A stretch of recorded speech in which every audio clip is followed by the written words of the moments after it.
Վտանգավոր է սպանված Տիգրանի եղբայրների ու քրոջ համար ապրել եմ հարազատ ընտանիքում։ Այդ պատճառով է խնամակալության և հոգաբարձության մարմինը որոշել նրանց տանել հով։ Եթե հեռացրել են, դա նշանակում է, որ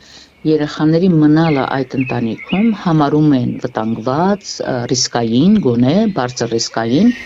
Ինչու են 4 երեխաներին տարել վտանգավոր ընտանիքից միայն ողբերգությունից մեկ շաբաթ հետո։ Այն դեպքում, երբ իրավապահներին առնվազն մի քանի օր առաջ հայտնի է եղել սպանության կասկածյալը։ Հայլուրի տեսախցիկի առաջ օրերով առողջական ակնհայտ խնդիրներ ունեցող երեխաները սնվել են ծառից քաղած խնձորով, հատապտուղներով։ Օրվա մեծ մասն առանց հսկողության, դրսում, փոքրերը զուգարան են գնացել հենց տան ամբողջ օրը եղել են կեղտոտ շորերով, չլվացված։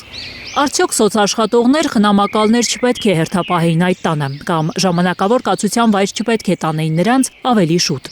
Տիգրանի 3 եղբայրներն ու քույրը դեռ կմնան հովում։ Մայրական իրավունքից զրկելու մասին դեռ վաղ է խոսել, ասում է Անտոնյանը։ Դեռ պետք է պարզվի, արդյոք մայրը հանցակից է, թե զոհ է։ Տիգրանի թաղման օրը մայրը մեզ վստահեցնում էր, ինքը ոչինչից տեղյակ չի եղել։ Տիգրանի տատը պնդում էր, եթե տեղյակ լիներ, կկանխեր։ Ծափաթաղցի մի կին այսօր Հայլուրին պատմել է, որ երբ 4 երեխաներին երեքշաբթի գիշեր տնից հանել են, Տիգրանի հետ ողբերգության օրը եղած տղան սառած նայել է շուրջ բոլորը։ Հաշմանդամություն ունեցող մյուս տղան չի էլ հասկացել, ուր է գնում։ Հով տեղափոխված ամենափոքրը 5 տարեկան է, ամենամեծը աղջնակը 12։ Միրա Անտոնյանն ասում է, դեռ շփոթված են, վախվորած, մասնագետներ են աշխատելու համար երեխայի հետ։